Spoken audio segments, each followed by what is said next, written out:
You don't have to be a career politician to help make zoning decisions or add a speed bump on your block or even move the intercity bus stop off your street. If you're frustrated about potholes and trash, there are ways to get involved in your community to fix that. I'm talking with Violet Comberweilen, a reporter at Billy Penn, about how surprisingly easy it can be to learn and get involved in the inner workings of your neighborhood. It's Thursday, March 5th. I'm Trinina Ree, and here's how to make a difference in Philly.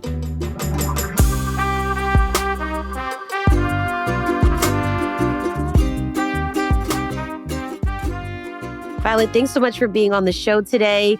What do you love most about your neighborhood that you live in here in Philly?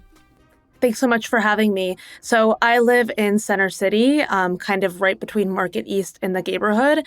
I really like how neighborhood-oriented our city is. So in my area, although it's between these two neighborhoods, I feel like each street that you go on kind of has its own distinct culture. I love how many community events there are. I love the stores that I go into on my block, getting to know the people at my local coffee shops, the places that I go to get food, and the stores that I go to. I find that there is just so much diversity and culture down any street and in all of our neighborhoods here. Oh, for sure, especially the neighborhoods that you mentioned. Have you ever participated in like a neighborhood block party or helped organize a cleanup? I've definitely walked through neighborhood block parties. There was an event by Philly AIDS Thrift, I believe, a few months back, and it was kind of considered a block party. That was over in like the Old City area. I like things like that, art fairs, kind of cultural festivals. I feel like I've been in those kind of all over. Center City tends to have a lot of them, so I'm pretty lucky with where I'm at and where I live. Yes, that's what I love about Philly too. And I've lived in so many different neighborhoods in the city, and I've volunteered in a lot of different neighborhoods. I taught a free journalism class in Mantua. I organized a children's book drive with the Temple University Black Alumni Alliance. I volunteered on Thanksgiving Day at Columbia North YMCA and at Bright Hope Baptist Church in North Philly. And I volunteered and handed out free water and Gatorade during the Broad Street Run with the North Philly Aztecs football and cheerleading organization. So, yeah, those are ways I've given back as well. What if I want to have an even bigger hand in making Philly better, along with the podcast and our reporting that we do? Are there easy ways and accessible ways to get involved in Philly? Yeah, absolutely. So that was what one of my recent reports was on. I talked about registered community organizations. So there are kind of these two distinct groups that I was talking about and kind of trying to differentiate in between. There are civic or neighborhood associations. They're a little bit more informal, casual. And then civic or neighborhood organizations can also be RCOs. RCOs essentially just mean that they have the ability to help influence and help to kind of give their opinions about zoning decisions, development, and all those things that happen in their neighborhoods. So if you are someone looking to get involved, most of these organizations are fairly easy to get involved in. Most of them have websites that have calendars. A lot of these meetings are via Zoom. A lot of the time, there are multiple RCOs or neighborhood associations that are in different areas. So if there are different interests that you have or different kind of developments that you're interested in your area, you can look into these different ones and kind of see what they focus on. And I'm sure a lot of them also have like social media presence, so you can find them that way as well. Let's break some of this down. One of the types of neighborhood organizations is a civic or neighborhood association. What kinds of activities can these organizations bring to a neighborhood? Yeah, so with these different organizations, a lot of them will have like meetings. So, you can go talk about different issues in the neighborhood. A lot of times that focuses on kind of like trash pickup, education, policies. Sometimes it's like parking. It can be things like inner city, as big as the inner city bus debate. And that was with the Northern Liberties Neighborhood Association. Yes, that's correct. Hmm. So, yeah, a lot of these focus on different events and things happening in their neighborhood. A lot of them can be partners for events as well, like, these block parties that you see, farmers markets, all that stuff, just depending on who is hosting those events and like whether or not they partner. So, yeah, it can be anything from like kind of the human interest angle of it, like these block parties, kind of fun events as we think of them, to more serious things like meeting. On trash pickup is the one example I keep using, but it kind of seems like one that a lot of the neighborhood associations will talk about. And it's also a good way to go and network as well. A lot of the meetings are pretty informal and welcoming, so it's just a good way to get to know your neighbors, I've been told as well. How do neighborhood groups, neighborhood associations, civic associations uh, get their funding? So yeah, my understanding of it is that it's a mix of things. It can depend. Some of these in my research seem to require dues, and some have voluntary dues as well. There's also fundraising operations. So some of these events that I've discussed, like these block parties and everything, will be raising money for these kinds of things. And then also there can be donations, sponsorships, and in less common cases, grants. So it's a mix of things. And again, it depends neighborhood association to neighborhood association. So these different neighborhoods in Philadelphia, they're all going to look different in their funding structure. Okay, Violet, now let's talk about the registered community organizations. What are RCOs responsible for? Yeah, so registered community organizations are groups in different neighborhoods throughout the city, and they focus on development and zoning. They don't solely make the decisions, but they hope to be a part of making the decisions for development, zoning, different ordinances in these neighborhoods. They don't just have to be the neighborhoods that they're in. They can also be things like the Democratic and Republican wards in those areas, as well as other organizations. The city of Philadelphia has a list. I believe there's over 200 on there, and a map tool that you can use to find the ones that are nearest to you. Now, sometimes I see like friends of something. Are they civic and neighborhood associations or are they registered community organizations? So that depends. That's another reason why I wrote this story, because I would kind of get confused on that too. So civic associations can be RCOs, and most of them are. It just depends. Again, that's going to look different for every neighborhood. But yeah, a lot of the time when you see those, they are RCOs. They're only RCOs if they've followed those cities' guidelines and applied to be one. Again, most of them are, but RCO is just kind of this next step up in designation, to say that they have fulfilled what the city would consider its guidelines to be an RCO and be allowed to give their opinion on these zoning and development decisions.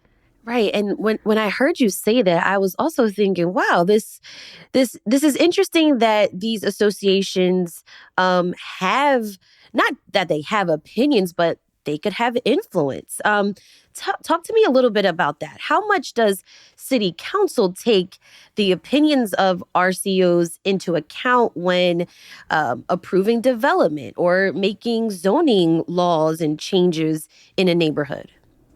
Yeah. So again, I think that that depends neighborhood to neighborhood, developer to developer too. I did speak to a developer for this story who was telling me that he found the input of these RCOs helpful, and he found that it was a good way to kind of not just be looking at things from the development perspective, which is what is the best use of this land, like here's this building that I really want to put forth. How is the best way to financially do this? But he said hearing from these RCOs and people who actually live in the neighborhood is a good way to make sure that you're maintaining, the neighborhood's cultural lens, making sure that you won't be making people upset.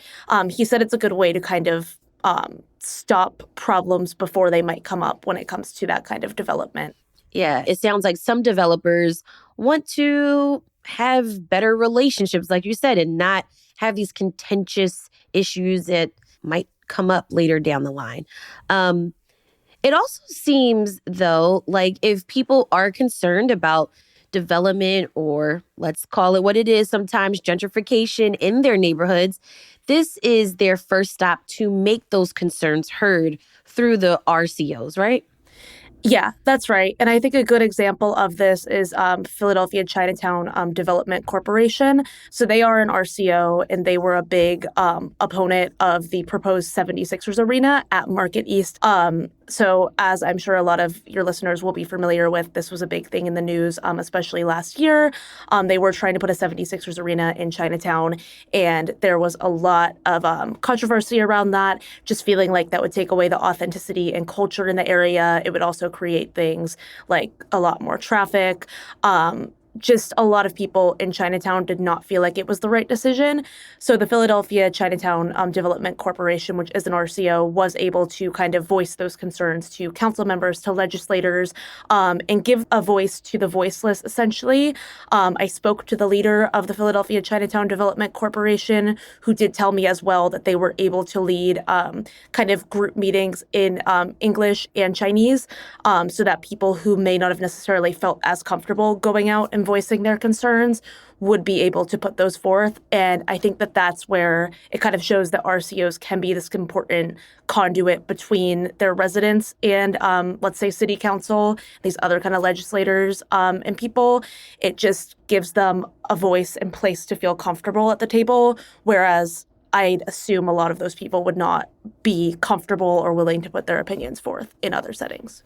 Right. I'm thinking like a city hall hearing or something like that. It seems like these groups are kind of like an extension of local government as well as community voices. We've got more on ways to get involved in your neighborhood after the break.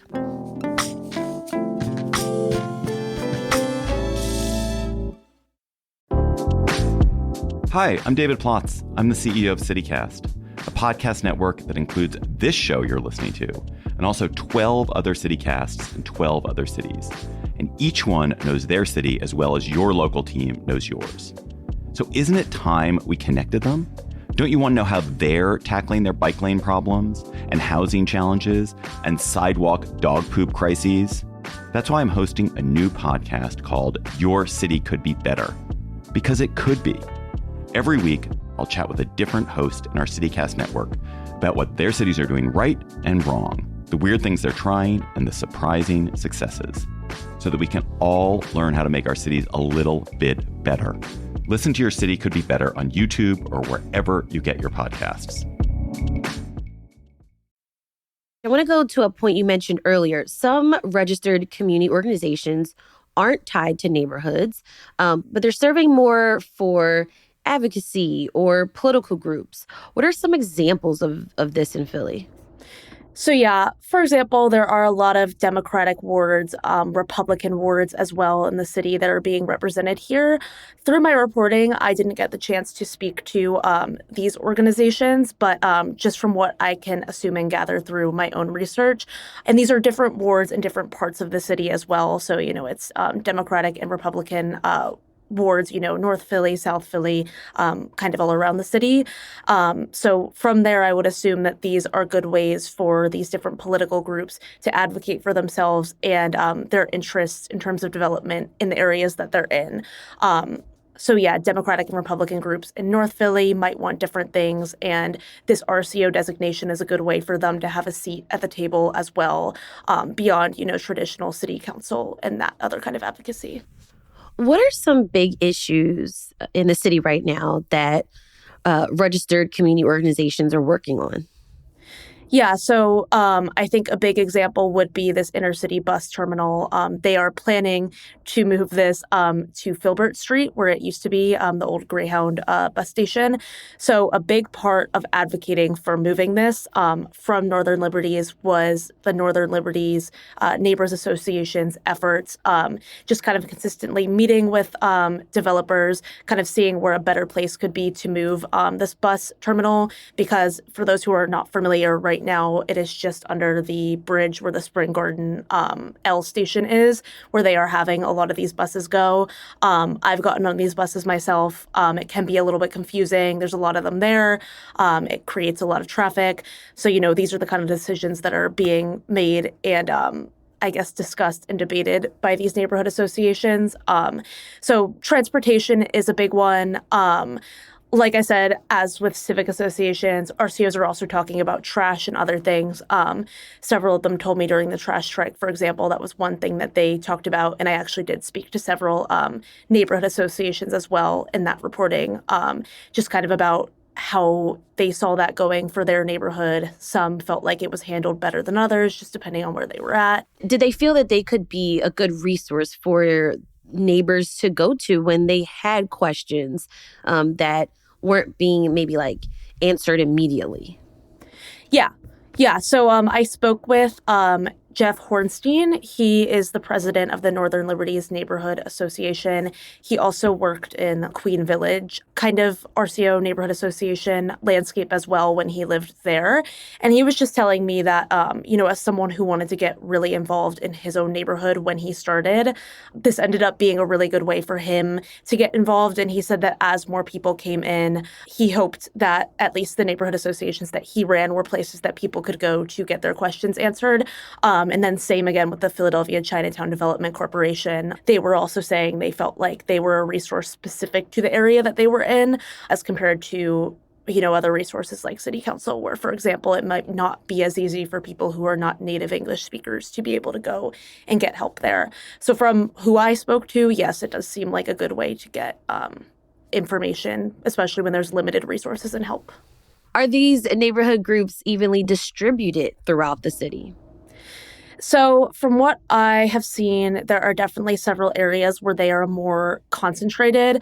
For example, I recall looking in West Philly, and there were like 7 right on top of each other, kind of in the same area. And especially, for example, if you have like a Democratic or Republican ward kind of on top of the area that you're in as well, that can complicate things. When I was speaking to a developer about this, he said it would kind of just be a better use of resources if a lot of these RCOs were to come into one and kind of pool their resources and not have to be all separate. But he did admit that he was not as familiar with the process of what that would look like. I do get the sense that a lot of these are very distinct to, for example, even down to the streets, the houses that are on those streets, that kind of thing. So I think there is some benefit in them being smaller. They're able to serve a very specific portion of their community. From my look at the map, it did seem like most areas were covered. Just some of the bigger, more congested areas like Center City, the University City area of West Philly seem to have more. What do you think it says about Philadelphians? It sounds like, man, like we are we want to get involved and we want our voices heard, but maybe there's something to it though. Maybe it's these organic or more organized ways than rather just like marching down City Hall with a blowhorn. It is about organizing. It is about working with your neighbors a little bit more. Yeah. Yeah, and I would agree. It seems like there are a lot of people here who want to get involved. I don't think that surprised me, especially just reporting on all of these very niche and specific nonprofits. As I do, you can find anyone in just about any sector that's passionate about just about anything. So it makes sense that people in their neighborhoods are very passionate. Also, a lot of our reporting centers around different neighborhoods in general, their different attitudes, how they feel about different things in businesses. What a lot of these people told me in reporting in my story is that Philly is a neighborhood-oriented city. So it makes sense to me that these people could all rally around their neighborhood and then get involved through their neighborhood. That kind of feels like a good entry point given this attitude of wanting to be neighborhood oriented and get involved that way. Violet, do you get a sense that there is inclusion in these civic organizations or the more formal registered community organizations? Because I also wonder if it's a generational thing. Are there more lifelong Philadelphians in it, or are there newcomers to the city involved? Are there more young people? What's your take? Yeah. So again, I think this is going to depend neighborhood association and neighborhood association RCO to RCO. Hornstein, who heads the Northern Liberties Neighbors Association, did tell me that he feels like he wishes he would see more young people involved. In my generation, I will say, as a younger person, I don't hear... What generation are you? Wait, hold on. Right? So I am Gen Z. I don't feel like I hear a lot of people talking about getting involved in their neighborhood association. And to be fair, it's not something that I've explored yet either. It's something that through my reporting, I've been more influenced to go towards. It does seem like it leans more towards an older crowd. But again, I'm only looking at this representative sample of who I had interviewed. Maybe there's like other ways that Gen Z is getting involved. Yeah, absolutely. And I would say, through protests we see in the city and other kind of advocacy, we definitely see a lot of Gen Z people in there as well. But I definitely think that there is value for Gen Z voices to be in these spaces as well. And yeah, I definitely think that there are a lot of older Philadelphians, it seems like, in these groups. But it seems to me that through my reporting, there's the opportunity for everyone to get involved and the encouragement to as well. And I like how you mentioned that some of the meetings are on Zoom, because I'm thinking as a millennial and a parent, I may not be able to always like go to like the local church or the local rec to like go to a meeting, but I could hop on a Zoom real quick while I'm making dinner. So That's another great way to get involved.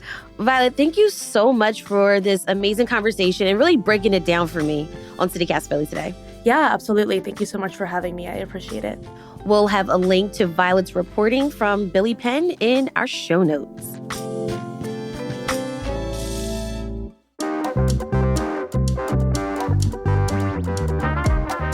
That's all for today here on CityCast Philly. If you enjoyed this episode about neighborhood associations, tell your next door neighbor, tell a friend, get involved in Philly. Also, rate the show, leave us a review, and hit that subscribe button. Be sure to sign up for our morning newsletter to learn more about what else Philly's talking about. And don't forget, you can support the show and get great perks by becoming a CityCast Philly neighbor at membership.citycast.fm. We'll be back tomorrow morning with the Friday News Roundup. And if you are a neighbor and you're coming tonight to the Fiddler Club with us to chat with Mark Vetri, I can't wait to see you. Bye.